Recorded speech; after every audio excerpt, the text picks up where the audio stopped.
ప్రభునందు ప్రియమైన దేవుని పిల్లలారా, ఎదోమీయులపై దేవుని తీర్పు నేటి సమాజానికి మేలుకొలుపు. ఈ ప్రత్యేకమైన అంశంలో మొదటి భాగాన్ని గత రాత్రి మనం మాట్లాడుకున్నాం. ఎదోమీయులు ఎవరు అనే విషయంపై చక్కటి వివరణ గత రాత్రి మీ ముందు పెట్టడం జరిగింది.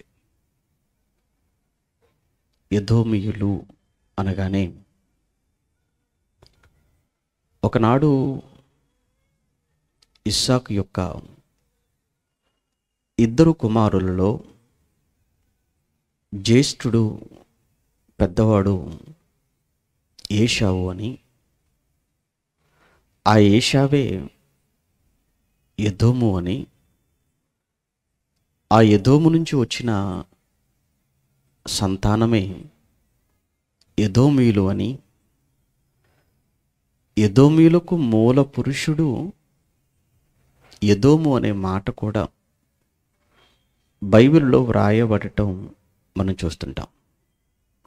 ఒక్కసారి మరలా రాత్రి రానివారు ఈరోజు వచ్చిన వారికి కూడా చెప్పబోయే ఈ ముగింపు భాగం అర్థం కావడానికి మరలా ఒక్కసారి గత రాత్రి విన్న దానినంతటినీ మరలా ఒక్కసారి బైబిల్లోకి వెళ్ళి చూస్తూ నేటి మన ముగింపు భాగంలోనికి మనం వెళ్ళే ప్రయత్నం చేద్దాం.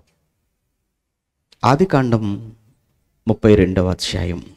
ముందుగా ఆదికాండం 32వ అధ్యాయం 3వ వచనంలో యాకోబు ఎదోము దేశమున అనగా షేయీరు దేశముననున్న తన సహోదరుడైన ఏశావునొద్దకు దూతలను తనకు ముందుగా పంపి, ఎదోము దేశముననున్న తన సహోదరుడైన ఏశావు నొద్దకు, ఎదోము దేశమున అనగా షేయీరు దేశముననున్న అన్నాడు. అనగా ఇక్కడ ఎదోము దేశము అన్న షేయీరు దేశము అన్న ఒకటే అనే ఒక విషయం మనకి ఇక్కడ అర్థమైంది. ఇక మరొక విషయాన్ని ఇదే ఆదికాండం 36వ అధ్యాయం, ఆదికాండం 36వ అధ్యాయాన్ని మనం చదువుతున్నప్పుడు అక్కడ స్పష్టంగా, చాలా క్లియర్గా, చాలా తేటగా ఈ కంప్లీట్గా ఈ ఎదోము యొక్క వంశావళి లేదా ఏశావు యొక్క వంశావళిని గ్రంథకర్త ఈ 36వ అధ్యాయములో వ్రాయడం మనం గమనిస్తుంటాం. ప్రారంభ వచనములో ఎదోమను ఏశావు వంశావళి, ఎంత క్లియర్గా ఎదోము అను ఏశావు వంశావళి ఇదే అన్నాడు. 8వ వచనానికి వెళ్ళేటప్పటికీ అప్పుడు ఏశావు షేయీరు మన్యములో నివసించెను, ఏశావు అనగా ఎదోము అన్నాడు. అదే అధ్యాయం 36వ అధ్యాయం మరలా చివర 43వ వచనానికి మనం వెళ్ళేటప్పటికీ మగ్దియేలు నాయకుడు, ఈరాము నాయకుడు వీరు తమ తమ స్వాస్థ్యమైన దేశమందు తమ తమ నివాస స్థలముల ప్రకారము ఎదోము నాయకులు, ఏశావు ఎదోమీయులకు మూల పురుషుడు. ఏశావు ఎదోమీయులకు మూల పురుషుడు, యాకోబు ఇశ్రాయేలీలకు మూల పురుషుడు అవుతాడు. ఏశావు యాకోబు ఇద్దరూ ఒకే గర్భం నుంచి వచ్చినవారు.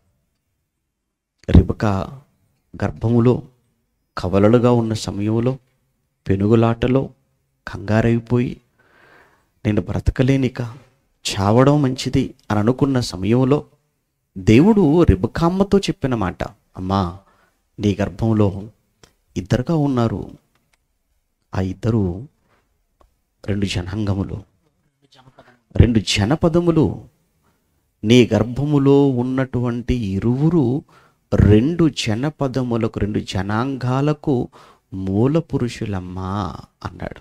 అన్నట్లుగానే బయటకు వచ్చిన తర్వాత యాకోబు పేరు ఇశ్రాయేలుగా, ఆ ఇశ్రాయేలు నుంచి వచ్చిన వారంతా ఇశ్రాయేలీలుగా పిలువబడటం, అదే ఏశావు ఎదోముగా, ఎదోము నుంచి వచ్చిన వారందరూ ఎదోమీయులుగా ఎదోమీయులకు ఏశావు మూల పురుషుడుగా కనబడుతున్నాడు.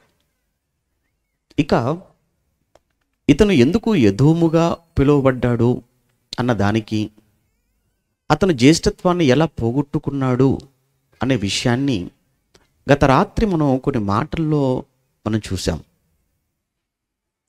యాకోబు ఏదో మోసం చేశాడు అన్నట్లుగా మనకు అనిపించినా, న్యాయ ప్రకారంగా చట్టపరంగా ఆలోచించినప్పుడు అక్కడ యాకోబు ఏదో మోసం చేసినట్లుగా మాత్రం మనకు కనపడదు. ఎందుకంటే ఇతను కొనుక్కున్నాడు, అతను అమ్మాడు, యాకోబు కొన్నాడు. అదే కదా బైబిల్ మనం చదువుకున్నాం. అతను అమ్మాడు, ఇతను కొన్నాడు. కొనుక్కున్నప్పుడు అది తనదవుతుంది, ఇందులో మోసమేమీ లేదే. ఏశావుకు తెలియకుండానో, ఏశావు నిద్రలో ఉన్నప్పుడో పడుకున్నప్పుడో అతనికి తెలియకుండానో అతను దోచుకున్నదో ఎత్తుకొని పోయిందో కాదే. చాలా స్పష్టంగా చెప్పాడు, నేను నీకు భోజనం పెడతాను, నీ జ్యేష్ఠత్వాన్ని నాకు ఇస్తావా అని అడిగాడు. అలాగే అన్నాడు, ఒప్పందం. ఇంకొక మాట, ప్రమాణము కూడా చేయించుకున్నాడు. చూశారు అక్కడ, అంటే అంత ఓపెన్గానే జరిగింది. అందులో అతను అమ్మడం, ఇతను కొనడం. కొనుక్కున్న తర్వాత తనదవుతుంది తప్ప ఇక అందులో మోసం ఏముంటుంది? కనుక అందుకే ఇతని గురించి క్రొత్త నిబంధనలో మాట్లాడినప్పుడు ఏశావు గురించి పరిశుద్ధాత్మ దేవుడు భ్రష్టుడు అని మాట్లాడాడు, వ్యభిచారి అని మాట్లాడాడు. వాడు అమ్మేశాడు, అమ్ముకున్నాడు, పోగొట్టుకున్నాడు, విలువ తెలియకుండా పోయింది. అంటే ఆ జ్యేష్ఠత్వం కంటే ఒక్క పూట భోజనమే గొప్పదైపోయింది ఏశావుకు. జ్యేష్ఠత్వం యొక్క విలువ తెలియని వానికి అవసరమా జ్యేష్ఠత్వం? దాని విలువ తెలిసింది, అఫ్కోర్స్ విలువ తెలిసింది, ఎప్పుడు పోగొట్టుకున్న తర్వాత తెలిసింది. అందుకే అక్కడ పోగొట్టుకున్న దాని విలువ తెలిసి మరలా దానిని పొందుకోగోరి కన్నీళ్లు విడిచాడు. దానికోసం అప్పుడు శ్రద్ధగా వెతికాడట. కానీ ప్రయోజనం ఏముంది? ఇక మారు మనసు పొందనున్న అవకాశం లేకుండా పోయింది. విసర్జించబడ్డాడు. ఇక ఆ విషయంలో యాకోబు తనను మోసం చేశాడు అన్న ఆలోచనతో ఏశావు యాకోబు మీద పగపెట్టుకున్నటువంటి ఏశావు యాకోబును చంపాలనుకున్నాడు. ఈ విషయం తల్లిగా రిబకాకు తెలిసింది. రిబకా యాకోబును పిలిచింది, నాయనా పరిస్థితి బాగోలేదు, మీ అన్న చాలా ఆవేశంతో ఉన్నాడు, చాలా పగుతో ఉన్నాడు, నీ ప్రాణం ఏ క్షణానైనా తీసేయొచ్చు, నువ్వు ఇక్కడ ఉండటం అంత మంచిది కాదురా, నువ్వు వెళ్ళిపో ఇక్కడి నుంచి. ఎక్కడికమ్మా? హారానికి వెళ్ళిపో, అక్కడ మా అన్నయ్య ఉన్నాడు, నీ మామయ్య ఉన్నాడు, నువ్వు అక్కడికి వెళ్ళిపో, అక్కడ కొద్ది కాలం ఉండు, ఈలోపు మీ అన్నయ్య కోపం చల్లారుతుంది, నేను కబురు పెడతాను, మళ్ళా వచ్చేదు కానీ అనగానే యాకోబు బయలుదేరి వెళ్ళిపోయాడు. 20 సంవత్సరాలు అక్కడ చాలా కష్టపడ్డాడు, చాలా శ్రమపడ్డాడు, చాలా సంపాదించుకున్నాడు. చెప్పాను కదా, కట్టుబట్టలతోనే వెళ్ళాడు, చిల్లిగా అవ్వలేదు చేతిలో. కానీ దేవుడు యాకోబును దీవించాడు, చాలా గొప్పగా దీవించాడు. ఎంత గొప్పగా దీవించాడంటే, ఎవరింట్లో పని చేశాడో, ఎవరి దగ్గర పనివాడుగా జీతగాడుగా చేరాడో ఆయన కళ్ళే మండేటట్లుగా, ఆయన కడుపే మండిపోయేటట్లుగా, అసూయపడేటట్లుగా, అంతగా యజమాని కంటే కూడా దాసుడుగా జీతగాడిగా యాకోబును దేవుడు అంత గొప్ప చేశాడు.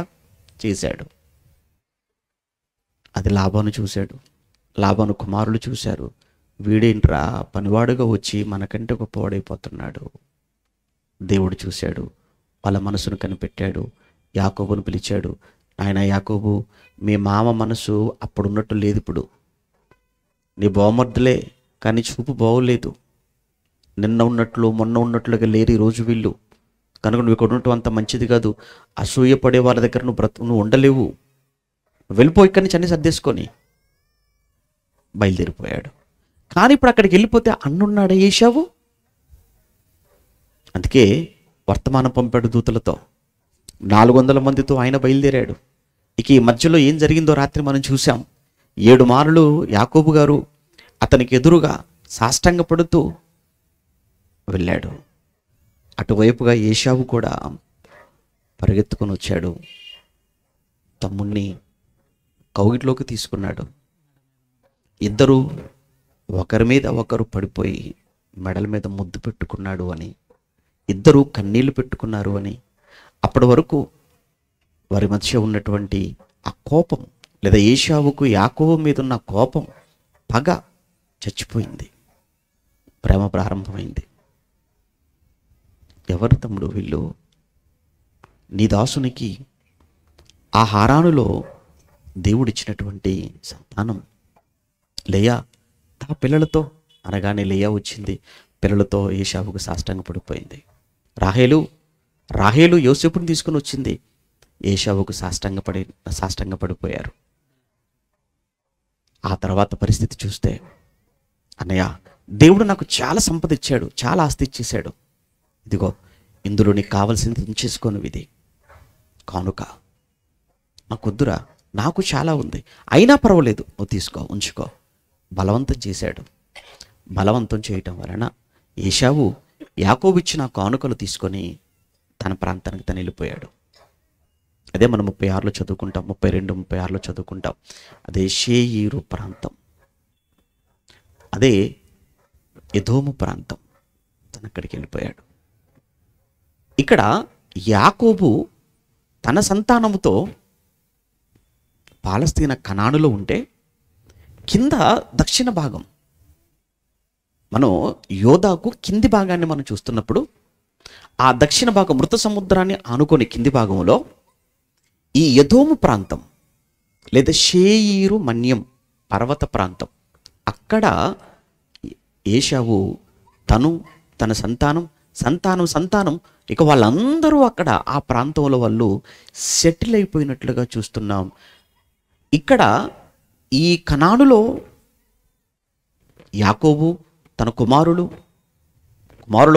ఉంటున్న సమయంలో యోసేపుకు వచ్చిన కలభావం, ఆ కళను అన్నలకు చెప్పటం, అన్నలకు కుట్ర చేయటం, ఆ తర్వాత యోసేపును అమ్మివేయటం, అతను ఐగుప్తుకు వెళ్ళిపోవటం, ఇక్కడ కరువు రావటం, ఇదంతా రాత్రి మనం మాట్లాడుకున్నది. ఇలా యాకోబు కూడా తన కుమారులందరితో మరలా ఐగుప్తుకు వెళ్ళిపోవటం, యోసేపు బ్రతుకుండగానే ఐగుప్తులో వాళ్ళు సెటిల్ అయిపోవటం, 400 సంవత్సరాలు గతించాయి. ఇలా 400 సంవత్సరాలు గతించిన తరువాత యోసేపును ఎరుగని రాజులు పరిపాలనలోకి వచ్చారు. ఇశ్రాయేలీలను చాలా ఇబ్బందులు పెడుతున్నారు, చాలా హింసిస్తున్నారు, వారి కష్టాన్ని, వారి శ్రమను దోచుకుంటున్నారు, వారి రక్తాన్ని తాగుతున్నారు. ఒక మాటలో చెప్పాలి అని అంటే, అదే భరించలేని ఇశ్రాయేలీలు ఎవరికి చెప్పుకుంటారు? ఆ దేవునికి తప్ప. ప్రతిరోజు దేవుణ్ణి ప్రార్థిస్తున్నారు, దేవునికి మొరపెడుతున్నారు, కన్నీళ్లు పెడుతున్నారు, రోదిస్తున్నారు. దేవుడు అంటాడు, వారి మూలుగు నాకు వినపడింది.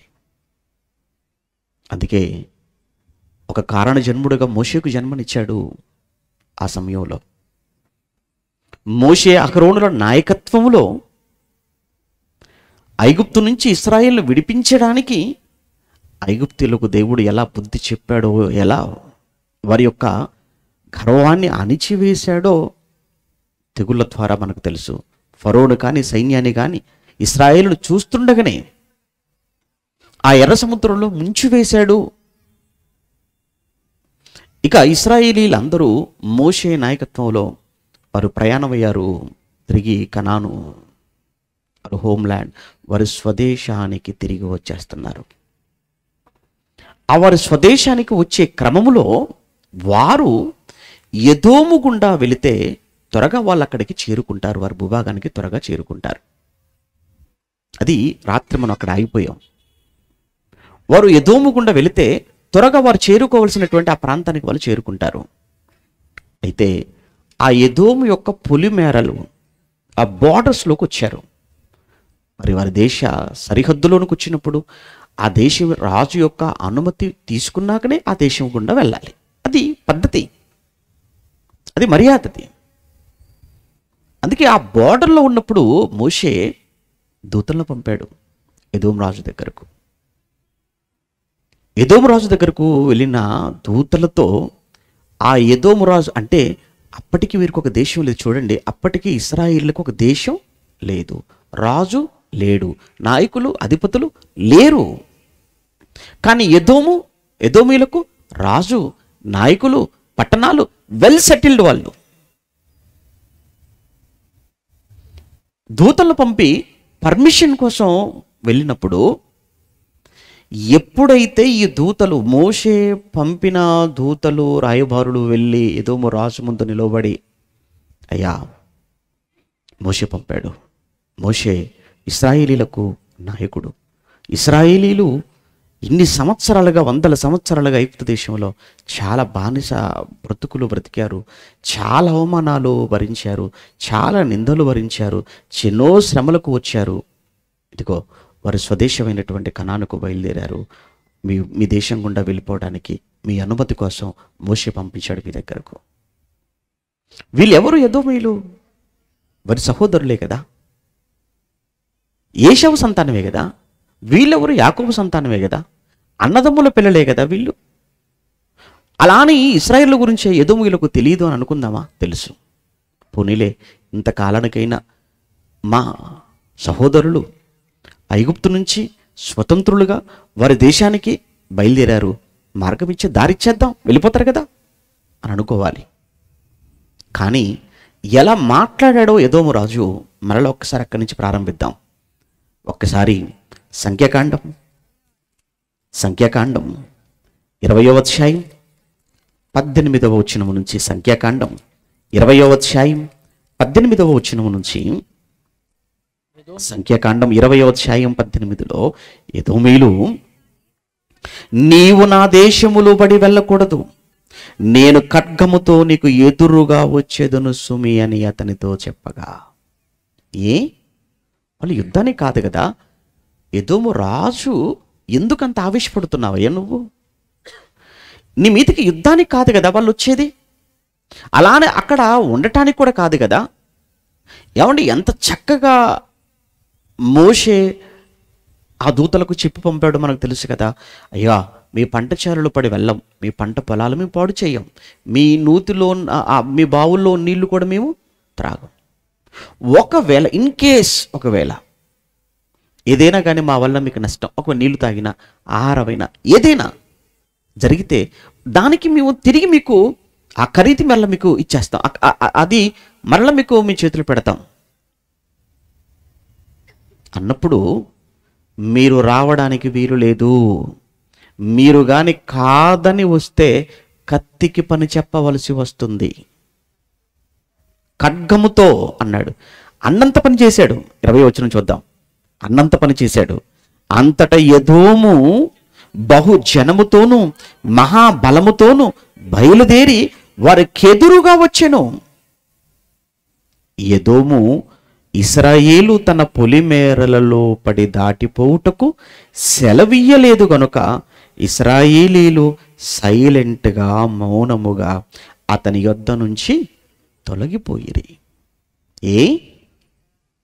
ఇక్కడ మనం ఆలోచించవలసిన ఒక గొప్ప విషయం ఉంది. ఏంటంటే ఇశ్రాయేలీల పక్షాన్ని, ఇశ్రాయేలీలు లక్షల మంది ఉన్నారు, ఎదోము చాలా చిన్న ప్రాంతం. 1, 2, ఇశ్రాయేలీల పక్షాన ఉన్నవాడు ఎవరు తెలుసా? దేవుడు. మర్చిపోకూడదు, ఇశ్రాయేలీల పక్షాన ఉన్నవాడు దేవుడు, యెహోవా ఉన్నవాడు. ఫరో సైన్యాన్ని ఎర్ర సముద్రములో ముంచివేసినవాడు, ఐగుప్తీయులకు చుక్కలు చూపించినవాడు తెగుళ్ళతో. వారి పక్షాన ఉండి యుద్ధాలు చేసినవాడు, ప్రతి యుద్ధములో విజయాన్ని ఇచ్చినవాడు. ఆ దేవుడు వారితో ఉంటుండగా ఇక్కడ ఎందుకండి మౌనముగా వెనకకు తిరిగి వెళ్ళిపోతున్నారు ఇశ్రాయేలీలు? అక్కడ మనం ఆలోచించాలి. ఎదోముకు ఉంటే మోషేకు పవర్ లేదా? యెహోషువ ఉన్నాడు. ఎవరి కాల్బలం యోధులు ఎంతమంది అంటే యోధులు ఎంతమంది ఉన్నారు అక్కడ? 6 లక్షల మంది యోధులు ఉన్నారు, యుద్ధ వీరులు. మరి అంతమంది సైన్యాన్ని కలిగి అంత జనాభా కలిగిన వారు నో చెప్పేసరికి మౌనంగా వెనకకు తిరిగి వెళ్ళిపోవడానికి కారణం ఏంటి? యుద్ధము చేయగలిగి యుద్ధములో గెలవగలిగి కూడా వారితో యుద్ధము చేయటానికి మోషే ఎందుకు ఒప్పుకోలేదు? ఎందుకు ఇశ్రాయేలీయులు ఎదోము మీద పడిపోలేదు? కారణం ఏంటో చెప్పమంటారా? ఆ కారణం ఏంటో కూడా దేవుడే చెప్తున్నాడు, దేవుడు రాయించాడు. ఒక్కసారి ద్వితీయోపదేశకాండం 2వ అధ్యాయం, ద్వితీయోపదేశకాండం 2వ అధ్యాయం, 2వ అధ్యాయము 1 నుంచి, మరియు యెహోవా నాతో చెప్పినట్లు మనము తిరిగి ఎర్ర సముద్ర మార్గమున అరణ్యమునకు ప్రయాణమైపోయి బహుదినములు షేయీరు మన్యము చుట్టూ తిరిగితిమి చెప్తున్నాడు. అంటే ఒకానొక సమయంలో, ఇది ద్వితీయోపదేశకాండము అనేది ఇక మోయాబు మైదానంలో యోర్దానుకు ముందు చివరగా మోషే గారు వారికి చేసిన ఆ ఉపదేశం కదా, రెండో మారు చేసినటువంటి ఉపదేశం. అంటే 40 సంవత్సరాలలో ఎక్కడెక్కడ ఆగారో, ఎందుకు ఆగారో, ఎలాంటి పరిస్థితులు వాళ్ళు ఎదుర్కొన్నారో, ఇదంతా కూడా మళ్ళీ కంప్లీట్ హిస్టరీ అంతా కూడా మోషే గారు ఆ కొత్త న్యూ జనరేషన్ ఇక్కడ ఉన్న వాళ్ళంతా కూడా, ద్వితీయోపదేశకాండంలో ఉన్న న్యూ జనరేషన్ వాళ్ళంతా 40 సంవత్సరాల అరణ్యంలో రాలిపోయారు కదా, బయలుదేరిన వాళ్ళు, ఎంతో కొత్త తరం. ఇక వాళ్ళందరికీ ఉపదేశిస్తున్నాడు అనమాట. చూద్దాం. మనము బహుదినములు షేయీరు మన్యము చుట్టూ, అంటే షేయీరు అంటే ఏమని చెప్పాము? అదే ఎదోము. షేయీరు అన్న ఎదోము. షేయీరు మన్యము చుట్టూ తిరిగితిమి. అంతట యెహోవా ఇలాగు సెలవిచ్చెను, మీరు ఈ మన్యము చుట్టూ తిరిగిన కాలము చాలు, ఉత్తర దిక్కుకు తిరగండి. మరియు నీవు ప్రజలతో ఇట్లనేమో, షేయీరులో కాపురమున్న ఏశావు సంతానమైన మీ సహోదరులు. వాళ్ళెవరు? మీ సహోదరులు. అంటే ఇశ్రాయేలీలకు దేవుడు ఎలాంటి హితబోధ చేస్తున్నాడో చూడండి. ఇశ్రాయేలీలకు దేవుడు ఎలాంటి చక్కటి సందేశం ఇస్తున్నాడో, వాళ్ళని ఎలా ట్యూన్ చేస్తున్నాడో మీకు అర్థం కావాలి. వాళ్ళెవరు తెలుసా? ఏశావు సంతానం. ఏశావు సంతానం అంటే మీ సహోదరులు, వారు మీ సహోదరులు. కనుక వారు మీ సహోదరులు. వారి పొలిమేరను మీరు దాటి వెళ్ళపోబోచున్నారు. వారు మిమ్మల్ని చూడగానే భయపడిపోతారు. ఎందుకంటే మీరు మిక్కిలి జాగ్రత్తగా ఉండండి. అయితే మీరు వారితో కలహపడవద్దు. విషయం అది. దేవుడు ముందుగానే ఇశ్రాయేలీలకు స్ట్రిక్ట్గా వార్నింగ్స్ ఇచ్చేశాడు, వాళ్ళకి హెచ్చరికలు జారీ చేశాడు. మీరు ఇప్పుడు వెళ్ళిపోతున్నారు, మీరిప్పుడు ఎదోము యొక్క సరిహద్దులకు మీరు వెళ్ళిపోతారు, మిమ్మల్ని చూడగానే వాళ్ళు భయపడిపోతారు, వాళ్ళు మీకు అనుమతిస్తే మీరు వెళ్ళిపోండి. వాళ్ళు నో చెప్పారా? మీరు గొడవకు వెళ్ళకండి. మీరు వారితో ఏమన్నాడు? కలహపడవద్దు. ఎందుకంటే మీరు వారితో కలహపడవద్దు. కారణం ఏంటంటే, ఏలయనగా ఏశావుకు స్వాస్థ్యముగా షేయీరు మన్యమును నేనే ఇచ్చాను. ఏశావు సంతానము నివాసముంటున్న, వారు నివసించే ఆ ప్రాంతమైన, ఆ భూభాగమైన ఆ షేయీరు మన్య పర్వత ప్రాంతం, అది నేనే ఇచ్చాను వారికి. కనుక మొదటగా మీరు వారితో కలహపడవద్దు. 2, ఆ భూభాగములో తర్వాత చెప్తుంటాడు, కనుక వారి భూమిలోనిది ఒక్క అడుగు కూడా నేను మీకు ఇవ్వను. అంటే దేవుడు పక్షపాతం లేనివాడండి. ఇశ్రాయేలుకి ఇచ్చాడు, మరి ఏశావు సంతానానికి ఇవ్వడా? యాకోబు సంతానానికి ఇచ్చాడు, ఏశావు సంతానం లేదా ఎదోమీలకు ఇవ్వడా? ఇవ్వాలి, ఇచ్చాడు. అందుకే వారు మీ సహోదరులు గనక మీరు వారితో కలహపడవద్దు. అవండి ఒక మంచి నీతి, ఒక చక్కటి నియమం దేవుడు చెప్పాడు ఆనాడు. మీ సహోదరులతో కలహపడకండి అన్నాడు. ఈరోజు కూడా అదే దేవుడు చెప్తున్నాడు ఈరోజు కూడా. ఒకసారి మీ సహోదరులతో ఏమైనా కలహాలు ఉన్నాయా? మీ సహోదరులతో, మీ సహోదరిమణులతో మీకు ఎవరితోనైనా కలహాలు ఏమైనా ఉన్నాయా? వద్దు, కలహపడవద్దు అని దేవుడు చెబుతున్నాడంటే మీరు ఆలోచించండి. చాలామంది అన్నదమ్ములు మాటలుండవు, అన్నదమ్ములు గొడవలు, కలహాలు. దేనికోసం? ఏదో అడుగు స్థలం, ఏవో ఆస్తుల దగ్గర, ఏదో డబ్బు దగ్గర, ఏదో ఏమంటే చిన్న చిన్న వాటి కోసం బంధాలను కూడా పక్కన పెట్టి ఈరోజు కొట్టుకునేవారు, రోడ్డున పడిపోయిన వారు, స్టేషన్ మెట్లెక్కుతున్నవారు, కోర్టులకు వెళ్ళిన వారు, చివరికి పగలతో చంపుకుంటున్నవారు ఎంతమందిని చూడట్లేదు ఈరోజు సహోదరుల మధ్య. ఒక అన్న తమ్ముడిని చంపుతున్నాడని, తమ్ముడు అన్నను చంపుతున్నాడని. ఈరోజు వార్తలు మనకు నిత్య వార్తలండి. ప్రతిరోజు ఏదో ఒక చోట, ఎక్కడో ఒక చోట ఏదో ఒక వార్త. కానీ దేవుడు చెబుతున్న మాట, వారు మీ సహోదరులు, వారితో మీరు కలహపడవద్దు అన్నాడు. దయచేసి ఈ రాత్రి ఈ సభలో దేవుడు మీతో చెబుతున్న మాట ఇదే. అందుకే అన్నాను, ఎదోమీయులపై దేవుని తీర్పు నేటి సమాజానికి మేలుకొలుపు. అంటే బైబిల్లో నేటి సమాజాన్ని మేలుకొలిపే సంగతులు, సందేశాలు ఉన్నవా? ఉన్నాయి. అందులో ఎదోమీయుల గురించి మాట్లాడుతున్న సమయంలో ఇశ్రాయేలుకు దేవుడు చెబుతున్న మాట, ఎట్టి పరిస్థితుల్లో మీరు వారితో కలహపడవద్దు, వారికి నేను ఆ భూభాగం ఇచ్చేశాను, అందులోనిది ఒక అడుగు కూడా నేను మీకు ఇవ్వను. మీరు రూకలిచ్చి వారి యొద్ద మీరు ఆహారము కొని తినవచ్చు, రూకలిచ్చి వారి యొద్ద మీరు నీళ్లు సంపాదించుకొని త్రాగవచ్చు. నీ చేతుల పనులన్నిటిలోనూ నీ దేవుడైన యెహోవా నిన్ను ఆశీర్వదించెను. ఈ గొప్ప అరణ్యములో ఈ 40 సంవత్సరములు సంచరించిన సంగతి ఆయన ఎరుగును. నీ దేవుడైన యెహోవా నీకు తోడయున్నాడు, నీకు ఏమీ తక్కువ కాదు. నువ్వు గొడవ పడకు, నీది కాని ఏది నువ్వు ఆశించకు. మళ్ళా చెప్తున్న బైబిల్ చెబుతున్న నీతి, నీ సహోదరునితో నువ్వు గొడవ పడకు. నీకు న్యాయముగా రావలసినది నీకు వస్తుంది, కానీ నీది కానిది, నీకు రానిది, దానికోసం కూడా నువ్వు ఆశపడి నీ సహోదరునితో గొడవపడి అలాంటి ఆలోచనను ఒకవేళ చేస్తున్నావు అని అంటే అది మంచిది కాదు అంటున్నాడు దేవుడు. నీకేం తక్కువ చేయను, నీకేమి తక్కువ కాదు.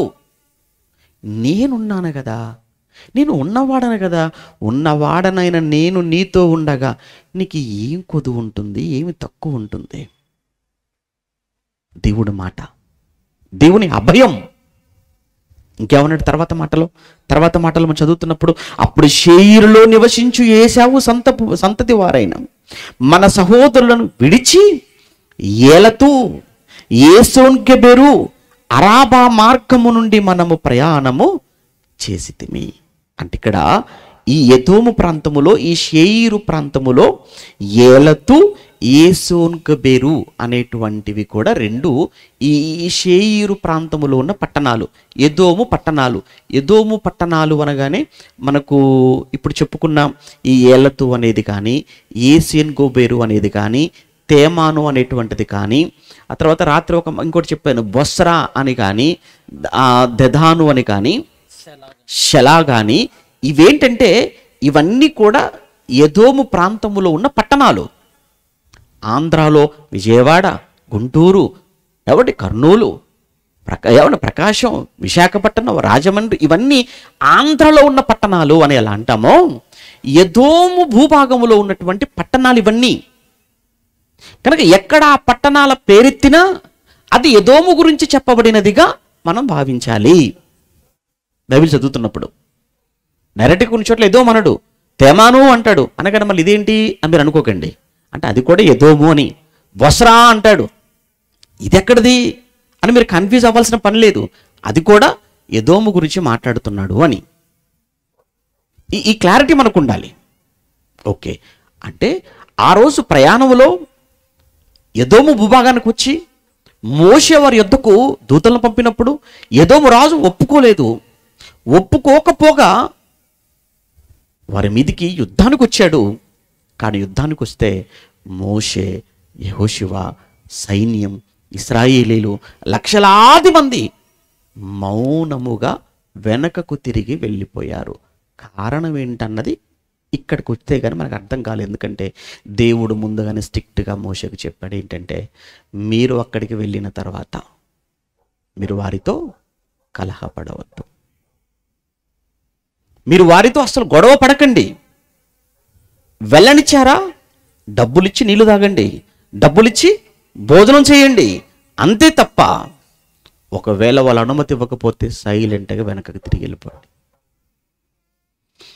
పోనీలేండి, వీళ్ళ ప్రయాణం వీళ్ళది పూర్తయిపోయింది, ఇశ్రాయేలీలది. మొత్తానికి వాళ్ళు కనానుకు చేరుకున్నారు. న్యాయాధిపతులు ఏలుతున్నారు. న్యాయాధిపతుల పాలన సుమారు 300 నుంచి 350 సంవత్సరాలు వరకు న్యాయాధిపతుల పరిపాలన పూర్తయిపోయింది. ఆ తర్వాత వాళ్ళు రాజు కావాలి అని కోరుకున్నారు. దేవుడు వారి కోరిక మేరకు సౌలును రాజుగా నియమించాడు. సౌలు రాజైన తర్వాత ఈ ఎదోమీయులు వీరి బుద్ధి మార్చుకున్నవారు కారు. అంటే ఆ రోజు ఇశ్రాయేలీలు ఒక మర్యాదగా, ఒక పద్ధతిగా వచ్చి అనుమతి అడిగితే ఇవ్వకపోగా వారి మీద యుద్ధానికి వచ్చారు అని అంటే అక్కడ మనకి ఏం అర్థమైపోయిందనంటే, ఎదోమీయులకు ఇశ్రాయేలీల మీద ఎక్కడో కోపం, పగ, ద్వేషం ఇశ్రాయేలీల మీద ఏమండి ఈ ఎదోమీయులకు ఉంది. ఎందుకు ఈ పగ, ఎందుకు ఇంత ద్వేషం ఇశ్రాయేలీల మీద? వీళ్ళేమి వల్ల భూభాగంలో అడుగుపెట్టిన వారు కాదు, ఆక్రమించుకున్నవారు కాదు, దోచుకున్నవారు కారు.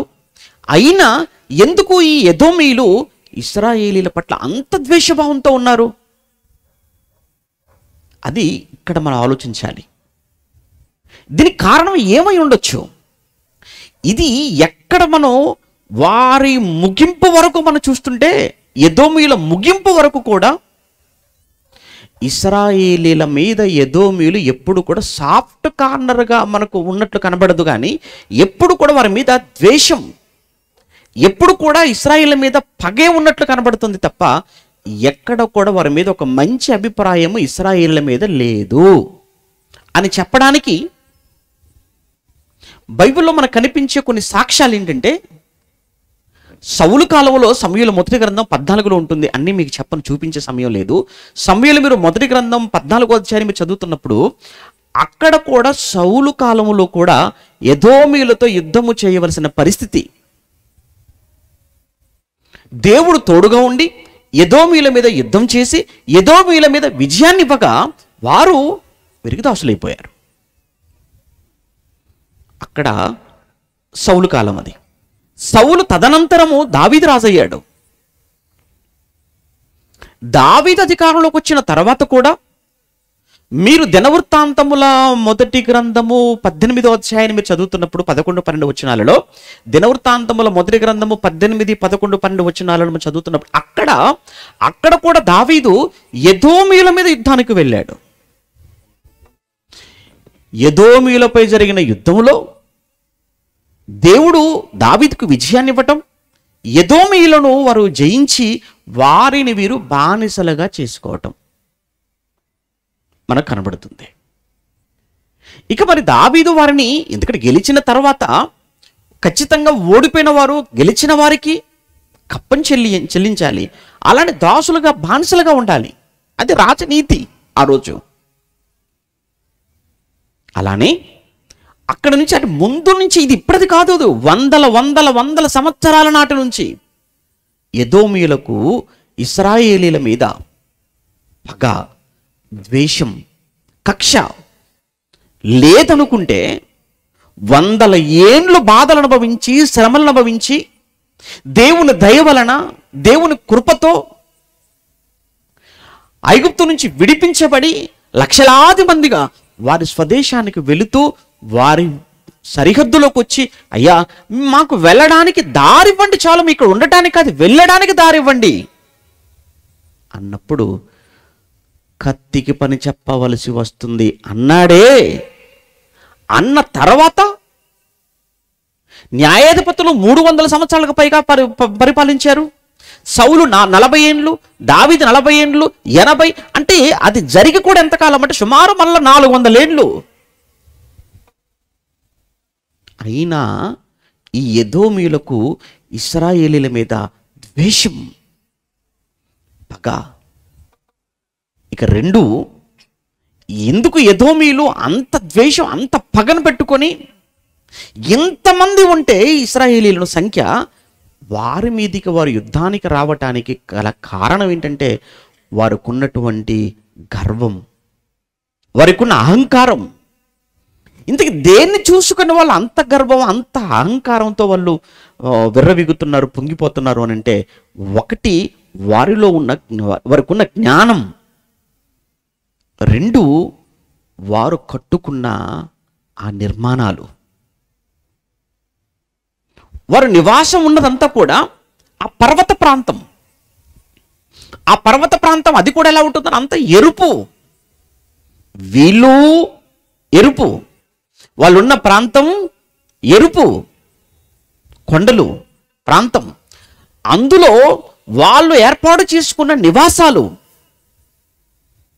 ఆ రాళ్లను తొలిచి ఆ కొండల మీద వాళ్ళు ఏర్పాటు చేసుకున్నటువంటి నివాసాలను చూసి, శత్రువు అన్నవాడు ఎవడు మన వైపు కన్నెత్తి చూడలేడు, చూసినా మన యొద్దకు రాలేడు, వచ్చినా మనల్ని ఎదిరించలేడు, మనల్ని గెలవలేడు అన్నంత ధైర్యముతో, గర్వంతో వారు విర్రవీగుతూ ఉండటం.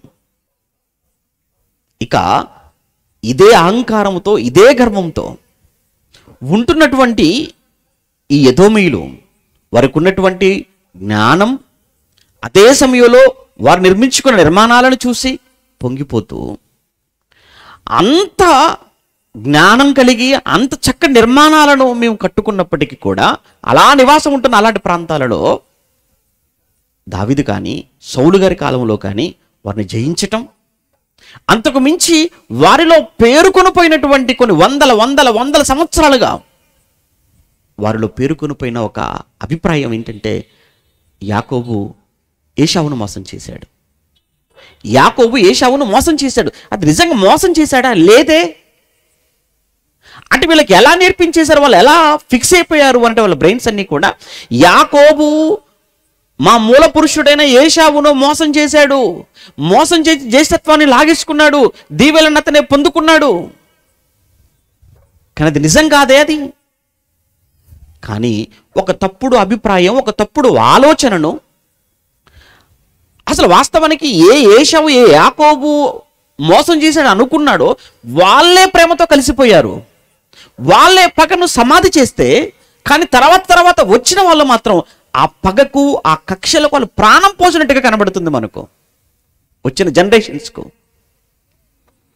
ఒకవైపు ఆ పగ, మరోవైపు వారి దగ్గర జ్ఞానులు, మరోవైపు వారు నిర్మించుకున్న నిర్మాణాలు, వీటన్నిటిని బట్టి ఎవడిని కేర్ చేయకూడదు. అందులో ప్రత్యేకించి మన పొరుగున ఉన్నటువంటి ఇశ్రాయేలీలు, మన సహోదరుడు, వీళ్ళ విషయంలో మాత్రం ఎప్పుడు కూడా ఒక మంచి ఆలోచనతో ఉన్నట్టు మనకు కనబడదు. అందుకే దేవుడు ఈ ఎదోమీయుల విషయంలో దేవుడు అనేక మంది ప్రవక్తలను దేవుడు రేపుతాడు. అనేక మంది ప్రవక్తలను దేవుడు లేపి వారి కొరకు మీరు మాట్లాడాలి, వారి భవిష్యత్తు ఏంటో చెప్పాలి, వారి ముగింపు ఎలా ఉంటుందో చెప్పాలి అని ఒక ప్రవక్తతో కాదండి, చాలామంది ప్రవక్తల చేత దేవుడు పలికించాడు. దానికి గల కారణం వారిలోని ఆ గర్వాన్ని చూశాడు, వారిలోని ఆ పగను చూశాడు, వారిలో ఉన్న అహంకారం.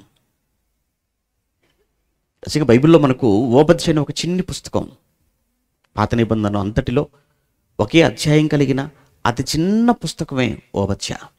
ఈ ఓబద్య అనేటువంటి ఆ గ్రంథం లేదా ఆ పుస్తకం ఎవరి గురించి చెప్పబడింది, ఎవరి గురించి వ్రాయబడింది అని అంటే కంప్లీట్గా ఎస్పెషల్లీ ఈ ఎదోమీయుల గురించి చెప్పబడినటువంటిది. అది కేవలము ఎదోము, ఏశావు యొక్క సంతానము, ఎదోము యొక్క సంతానము గురించి మాత్రమే ప్రవచించబడిన, చెప్పబడిన పుస్తకం ఈ ఓబద్య.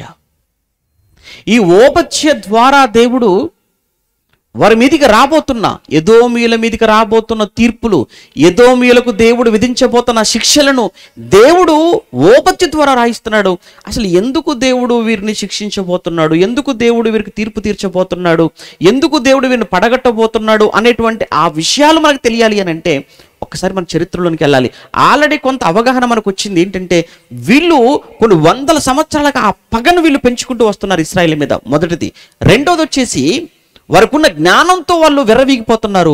3, వారు కట్టుకున్నటువంటి వారి నిర్మాణాలు, వారి ఇండ్లు, వాటిని చూసి ప్రపంచంలో ఎవ్వడు మన వైపు తలెత్తి కూడా చూడలేడు, ఎవడు కన్నెత్తి చూడలేడు మన వైపు, ఎవడు మనల్ని జయించలేడు, ఎవడు మనల్ని పడగొట్టలేడు, ఎవడు జయించలేడు, పడగొట్టలేడు, కన్నెత్తి కూడా చూడలేడు. కారణం, మనం ఎత్తైనటువంటి స్థలాలలో ఉంటున్నాం. ఎత్తైనటువంటి ఆ స్థలాలలో గొప్పవైనటువంటి కట్టడాలు, నిర్మాణాలు చేసుకొని అందులో మనం నివాసం ఉంటున్నాం కదా అని విర్రవీగుతూ గర్విస్తున్నారు ఒకవైపు. మరొక వైపు తన సోదరులైనటువంటి ఇశ్రాయేలీలను కూడా దేవుడు శిక్షించిన సందర్భాలు మనకు తెలియంది కాదు చరిత్రలో. ఎందుకంటే దేవుడికి తప్పు చేసినప్పుడు తమ అన్న భేదాన్ని దేవుడు చూపించడు. ఎవరినైనా మాట వింటే ఆకాశానికి ఎత్తుతాడు, మాట వినకపోతే పాతాళవంతు లోతుల్లోకి తొక్కటం దేవుని నైజం. దేవుడు నిన్ను ప్రేమించాడా? నిన్ను ప్రేమిస్తే ఎత్తుతాడు, తేడా వచ్చిందా తొక్కుతాడు. అది దేవుని క్యారెక్టర్ అండి. అది ఎవరైనా పర్వాలేదు. ఇశ్రాయేలీలనంతే, ఎదోమీయులనంతే, ఎదోమీయులనంతే, ఫిలిస్తీన్లనంతే, ఫిలిస్తీన్లనంతే, అమాలేకీలనంతే, అమాలేకీలైనా అంతే, మోయాబీలైనా అంతే. ఎవరైనా సరే, ఏ దేశమైనా సరే, ఏ ప్రాంతమైనా సరే, దేవుని మాటకు విధేయత, దేవుని మాటకు లోబడినంత వరకు దేవుని కృప, దేవుని ప్రేమను మనం చూస్తాం. దేవుణ్ణే పక్కన పెట్టి దేవుని మాటను అతిక్రమించి దేవుడు ఎక్కడా అని ఫరోలాను వెర్రవీగితే ముంచుతాడు సముద్రంలో, నిన్ను కూడా మట్టిలో కలిపేస్తాడు. అదే ఈరోజు మనకు అర్థమయ్యే గొప్ప పాఠం. దేవుడు ఇశ్రాయేలు తప్పు చేశారు. ఇశ్రాయేలు తప్పు చేసినప్పుడల్లా దేవుడు చుట్టూ ఉన్నటువంటి శత్రురాజులను లేపేవాడు, వారి మీదకి పంపించేవాడు. ఒకానొక సమయంలో ఐగుప్తీయులు వచ్చేసి యెరూషలేము మీద దాడి చేశారు. ఆ తర్వాత ఫిలిస్తీన్లు వచ్చి దాడి చేశారు. ఆ తర్వాత అరబ్బీలు వచ్చి దాడి చేశారు. దాడులు జరుగుతున్నాయి యెరూషలేము మీద, యూదా మీద. అలా వాళ్ళు దాడి చేసినప్పుడల్లా వారి క్రిందనే ఉన్న, పొరుగునే ఉన్న ఎదోములో ఉన్న వాళ్ళు ఏం చేస్తున్నారో తెలుసా? వాళ్ళు అలర్ట్ అవ్వాలి కదా, భయపడాలి కదా. భయపడట్లేదు. వాళ్ళ మీద దాడులు జరుగుతున్నప్పుడు వీళ్ళకి టపాసులు పీల్చుకుంటున్నారట. వాళ్ళ మీద దాడులు జరుగుతున్నప్పుడల్లా వీళ్ళు స్వీట్లు పంచుకుంటున్నారు. వాళ్ళ మీద దాడులు జరుగుతున్నప్పుడల్లా వీళ్ళు ఎగిరి గంతులేస్తున్నారు. అంటే ఇశ్రాయేలు మీద ఎంత పగుంటే ఆ పని చేయాలి ఎవరు? ఎదోమీయులు. ఇక చివరగా నెబుకద్నెజర్ అనేవాడు, తమ్ముడు చెప్పాడే, నెబుకద్నెజర్ అనేవాడు క్రీస్తుకు ముందు 586లో చివరగా యెరూషలేము మీద చేసిన భీకర దాడి, దానితో యెరూషలేము చరిత్ర కనుమరుగైపోతుంది. యెరూషలేము దేవాలయం నేలమట్టం అయిపోయి బూడిదగా మారిపోబోతున్నటువంటి ఘట్టం అది. వాడు నెబుకద్నెజర్ ఎంత క్రూరుడో, ఈ కల్దీయులు, ఈ బాబిలోనియన్స్ ఎంత దుర్మార్గులో మనకు తెలియంది కాదు. నెబుకద్నెజర్ యెరూషలేము మీద పడిపోయి యెరూషలేములో అడ్డుగా వచ్చిన ప్రతి ఒక్కరిని కత్తితో చీల్చుకుంటూ వెళ్ళిపోతున్నాడు. ఆ కత్తికి భయపడి పారిపోతున్నారు యూదులు. అలా వాడు వారి మీద కత్తి జులిపించినప్పుడు, వారిని పట్టి చంపుతున్నప్పుడు పారిపోతుంటే ప్రక్కనే ఉన్నటువంటి ఎదోములో ఉన్న ఎదోమీయులు ఆ దృశ్యాలను కళ్ళతో చూస్తూ చాలా ఆనందపడిపోతున్నారట. చాలా సంతోషపడిపోతున్నారు. ఎందుకు? ఇశ్రాయేలును పగవారుగా భావించారు కదా, పోని సంతోషపడ్డారు. ఏమండి, వదిలేద్దాం. అంతకు మించి వాళ్ళు చేసిన పని ఏంటంటే, పారిపోతుంటే యూదులైన వారు వాడి నెబుకద్నెజరు చేతిలో నుంచి ప్రాణాలు అరచేతులు పెట్టుకొని తప్పించుకొని ప్రాణాలతో పారిపోతుంటే, పరిగెత్తుతుంటే మధ్యలో వీళ్ళు అడ్డుపడి, వీళ్ళు వాడికి అప్పగించిన వాళ్ళు కొందరైతే మధ్యలో వీళ్ళు చంపేసిన వాళ్ళు మరికొన్ని సంఘటనలు. అంటే ప్రాణాలతో ఉండటం ఇష్టం లేదా ఇశ్రాయేలీలు? వీళ్ళకు అప్పగించేస్తారా శత్రువుకి? రెండు, వీళ్ళుగా వాళ్ళని చంపటమా? ఇంత దారుణమా, ఇంత ఘోరమా? ఒకవైపు సంతోషపడుతున్నారు, యెరూషలేము మీద దాడి భలే జరుగుతుంది, అక్కడ పిల్లలను వాడు నేలకేసి కొడుతున్నాడట నెబుకద్నెజరు వచ్చేసి, కత్తితో కడుపులో కత్తి దించేస్తున్నాడట, తలలు ఎగిరి పడిపోతున్నాయట అని ఆనందపడిపోతున్నారు, సంతోషపడిపోతున్నారు ఒకవైపు. మరోవైపు పట్టుకొని వీళ్ళే అప్పచెప్తున్నారు, మరోవైపు వీళ్ళే చంపేస్తున్నారు అని అంటే ఇది ఎంత దారుణం! ఇది నిజమా? ఇది నిజం. ఇది ప్రత్యక్షంగా అనుభవించిన యూదులే.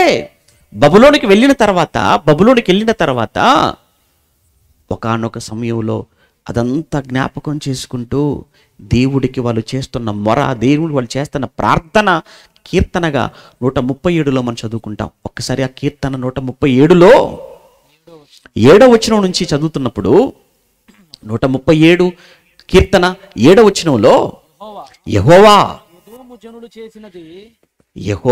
ఎదోము జనులు చేసినది ఒక్కసారి జ్ఞాపకము చేసుకొనుము. యెరూషలేము పాడైన దినమున జ్ఞాపకము తెచ్చుకో. ఏమండి, జ్ఞాపకం తెచ్చుకో.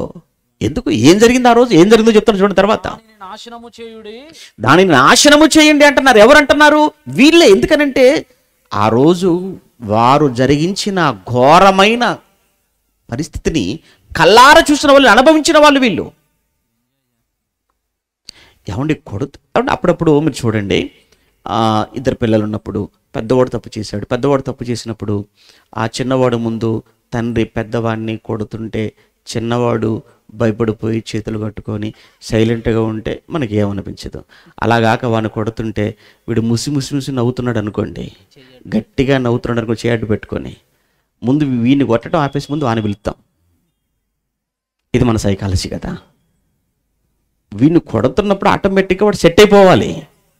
వీడిని కొడుతుంటే వాడు నవ్వుతుంటే ఆడు చేయి అడ్డు పెట్టుకొని తల కిందికి తీసుకొని ఆహా ఓహో భలేగుంది అని ఆనందపడుతుంటే, అది కానీ మన కంట్లో పడితే మరి వీడికి తర్వాత ముందు నువ్వు రారా అంటాం. ఎలా ఉంటుంది? సేమ్ ఇక్కడ యూదులు తప్పు చేశారు, దేవుడే శిక్ష అమలు చేస్తున్నాడు. అది చూస్తున్న నువ్వు బుద్ధి తెచ్చుకోవాలి కదా, భయపడిపోవాలి కదా. బుద్ధి తెచ్చుకోక భయపడక శిక్ష అమలు జరుగుతుంటే చూసి ఆనందపడతావా? ఆనందపడుతూ పట్టి అప్పగిస్తావా? అప్పగించిన కాక నువ్వు చంపుతావా? ఇంత కక్షణ, ఇంత పగన ఎదోము నీకు ఇశ్రాయేలు మీద. అందుకే ఇది ఇశ్రాయేలీయులు, యూదులు అక్కడికి బబులోనికి వెళ్ళిన తర్వాత అది జ్ఞాపకం చేసుకుంటూ దేవుడికి వారు చేస్తున్న మొర, వారు దేవుడికి పెడుతున్న మొర, విజ్ఞాపన ఇక్కడ మనం చదువుకుంటున్నాం అన్నమాట. ఏమంటున్నారు వాళ్ళంతా? ఏమంటున్నారు? దానిని నాశనము చేయు, సమూల ధ్వంసం చేయి ఎదోమును అని వారు చాటిరి కదా. ఏమండి, ఎదోమీయులు యెరూషలేము నాశనము గురించి. అందుకే ఇదంతా కూడా మనం చదువుతున్నప్పుడు ఓబద్య గ్రంథంలో కానీ, యెషయా గ్రంథంలో కానీ, ఇర్మియాలో కానీ కారణాలు కూడా దేవుడు చాలా స్పష్టంగా చెప్తున్నాడు. ఎందుకు ఎదోము మీద ఆయన కోపం? కాబట్టి దేవుడు ఒక మాట అన్నాడు, పగ నేను తీర్చుకుంటాను. అదే కదండి హెబ్రీ పత్రికలో కానీ రోమపత్రికలో కానీ ఉన్న మాట ఏంటి? మీరు కీడుకు ఎవరికి మీరు ప్రతి కీడు చేయొద్దు, రోమపత్రికలో అన్నాడు. హెబ్రీ పత్రిక వెళ్ళేసరికి ఏమన్నాడు? పగ తీర్చుట నా పని, పగ నేను తీర్చుతాను. హెబ్రీ పత్రిక 10:30లో అంటాడు, పగ తీర్చుట నా పని, మీరెందుకురా ఎదోమీయులారా, మీరెవరు పగ తీర్చుకోవడానికి? వారు తప్పు చేసింది, యూదులు తప్పు చేసిన వారిని దండించేది నేను. నువ్వెందుకు మధ్యలో ఇన్వాల్వ్ అవుతున్నావు? నువ్వెవరు వారి మీద పగ తీర్చుకోవడానికి? అది దేవుడు లేవనెత్తిన విషయం అండి. వద్దు, మీరెవరు పగ తీర్చుకోకండి. ఏమంటే పగ తీర్చుకోవడం మన పని కాదు. ఈరోజు క్రొత్త నిబంధనకు వచ్చిన తర్వాత క్రైస్తవులుగా ఈరోజు మన పని ఒక్కటే, ప్రేమించడం అంతే. ఎవరిని ప్రభువా?